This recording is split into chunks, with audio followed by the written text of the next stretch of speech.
నేటి వైశిష్యంలో భాగంగా ఇవాళ మనం ఒక చక్కటి మోటివేషనల్ స్టోరీ లాంటిది తెలుసుకుందాం. మనం సాధారణంగా ప్రతి వ్యక్తిని తొందరగా నమ్మేస్తూ ఉంటాం. అంటే అలా బ్లైండ్గా నమ్మేసినప్పుడు మనం కొన్నిసార్లు ఇబ్బందులు పడుతూ ఉంటాం. అలాగే మనం ఏదైనా ఒక విషయాన్ని సాధించలేనప్పుడు ఏం చేస్తామంటే చాలా తొందరగా డిప్రెషన్లోకి వెళ్ళిపోతూ ఉంటాం.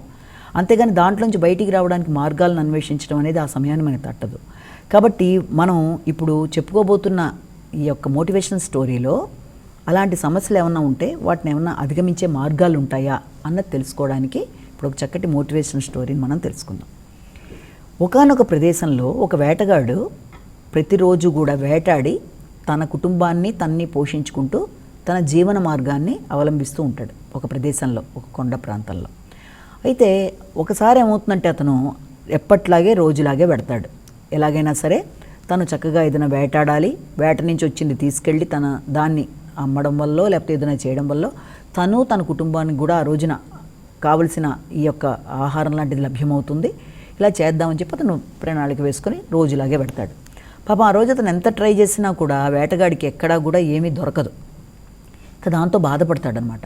ఓ చోట కూర్చొని బాధపడుతూ ఉంటాడు. ఏంటి నేను ఎంత ప్రయత్నం చేసినా ఏం రాలేదు, ఇవాళ ఏం రాకుండానే నేను ఇంటికి వెళ్తున్నాను, ఓ పక్కన నా భార్య బిడ్డలు ఎదురు చూస్తూ ఉంటారు, మాకు ఇవాళ ఆహారం కూడా దొరకలేదు, నేను ఎలాగా ఇప్పుడు ఈ సమస్య ఎలాగా, ఇప్పుడు ఆల్రెడీ చీకటి పడిపోయే పరిస్థితి కూడా వచ్చేస్తుంది, ఏం చేయాలి అని బాధపడుతుంటే ఈ లోపల అక్కడ ఒక చెట్టు మీద ఒక దాంట్లో ఇరుక్కుపోయి తన కాళ్ళు ఇరుక్కుపోయిన ఒక పక్షి ఇబ్బంది పడుతూ కనబడుతుంది. వెంటనే ఏం చేస్తాడంటే దాన్ని ఎలాగైనా రక్షించడానికి అనుకున్నట్టుగా మొత్తానికి వెళ్ళి దాన్ని తీసేసి మళ్ళీ దాన్ని తన దాంట్లోనే పెట్టుకుని, అంటే దాన్ని తీసుకెళ్ళిపోతూ ఉంటాడు ఇంటికి, తన యొక్క వలలోనే పెట్టుకొని వెళుతుంటే అప్పుడు ఆ పక్షి అడుగుతుంది అనమాట, అదేంటి నన్ను రక్షించావు కదా, ఎక్కడికి తీసుకెళ్ళిపోతున్నావు నువ్వు అని అడుగుతుంది. అడిగితే నువ్వు ఆహారంగా తీసుకెళ్తున్నాను, నాకు నా కుటుంబానికి పొద్దునుంచి నేను వేటాడితే నాకేం దొరకలేదు, అనుకోకుండా నువ్వు దొరికావు కదా, నిన్ను తీసుకెడితే ఈ రోజున మాకు ఇలా ఉంటుంది మా కుటుంబంలో అని చెప్తే భయపడుతుంది అనమాట పక్షి. అయ్యో ఎలాగ ఇప్పుడు ఇలా చెప్తున్నాడు కదా, కానీ తన భయాన్ని బయటికి వ్యక్తపరచదు.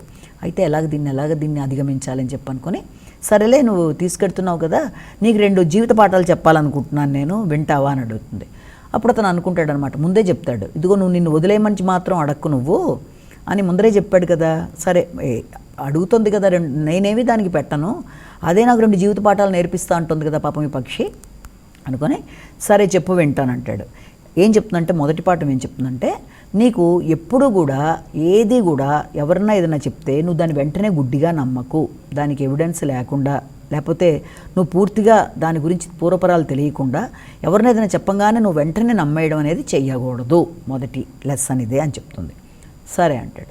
ఇక రెండో లెసన్ వచ్చేటప్పటికి, నువ్వు జీవితంలో ఎప్పుడన్నా అనుకుంది సాధించలేనప్పుడు, లేకపోతే ఏదన్నా నువ్వు లాస్ అయినప్పుడు కానీ, అంటే పోగొట్టుకున్నప్పుడు కానీ, లేకపోతే అనుకున్నట్టుగా జరగకపోవడం వల్ల నువ్వు బాధపడ్డం అని నిరాశ చెందకు, అంటే అనుకుంది జరగకపోవడం వల్ల నిరాశ చెందకు, అలాగే ఎవరిని గుడ్డిగా నమ్మకు అని 2 పాఠాలు చెప్తుంది.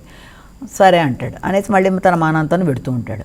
మళ్ళీ కొంచెం దూరం పోయాక ఈ లోపల మళ్ళీ పక్షి అంటుంది, అవును ఇప్పుడు నన్ను తీసుకెళ్ళి నీవు నన్ను ఏదో చేసేయడానికే కదా మీ ఇంటికి తీసుకెడుతున్నారు మీ కుటుంబంలోకి, నీకు కావాల్సిందేమో డబ్బులు, నాకు కావాల్సిందేమో స్వేచ్ఛ, పోనీ నేను నీకు ఒకటి ఇస్తాను, అప్పుడు నన్ను రాత్రి నువ్వు ధనవంతుడు అయిపోతావు, నేను నీకు ఒకటి ఇస్తాను, అప్పుడైనా నన్ను వదిలిపెడతావా అంటుంది.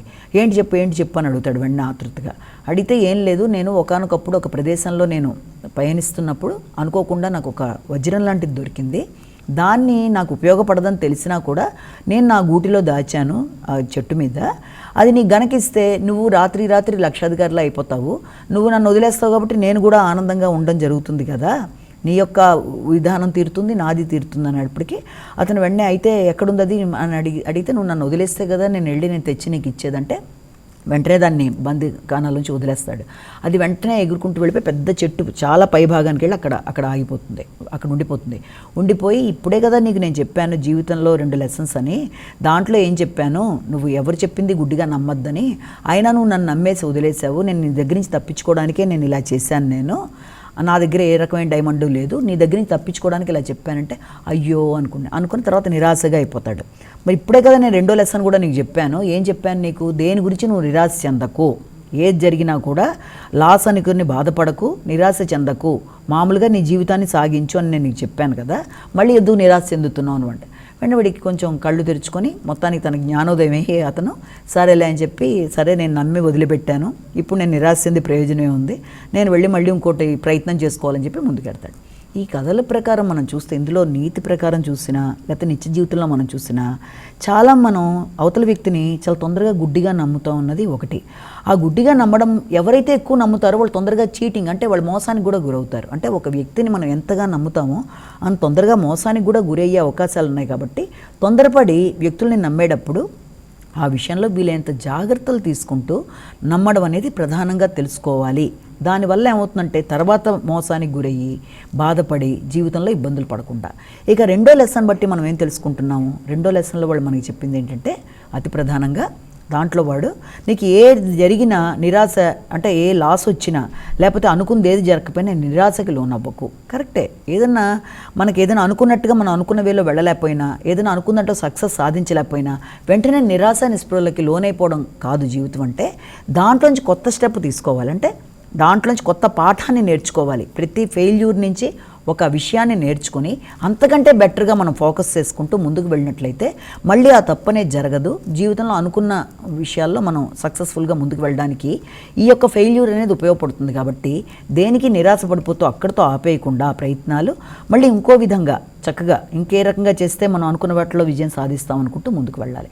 కాబట్టి ఎవరైనా సరే జీవితంలో ఈ రెండు లెసన్స్ అనేవి ప్రతి వాళ్ళకి ఏదో విధానంలో ఉపయోగపడుతూ ఉంటాయి. కనుక తొందరపడి నమ్మడం వల్ల మోసానికి గురయ్యి అలాగే నిరాశ నిస్పృహలకు లోనయ్యి జీవితం అక్కడితో అయిపోయింది ఇక మనం ముందుకు వెళ్ళలేమని ఆగిపోకుండా ప్రతి విషయాన్ని చాలా చక్కగా విపులంగా మనం ఆలోచిస్తూ ఎవరు మనకి ఏది చెప్పినా ఏం చేసినా దాంట్లో తొందరగా నమ్మకంలోకి వెళ్ళిపోయి తర్వాత బాధపడిపోయి ఇబ్బంది పడకుండా తర్వాత అదేవిధంగా ఈ సక్సెస్ అనేది రాలేదని బాధపడకుండా ఫెయిల్యూర్ అనేది ఏర్పడ్డా కూడా దాంట్లో సక్సెస్ని సాధించుకుంటూ ముందుకు వెళ్ళే విధంగా ప్రయత్నాలు చేసుకుంటూ వెళ్ళినట్లయితే జీవితంలో తప్పకుండా వ్యక్తి అనుకున్నది సాధించగలుగుతాడు.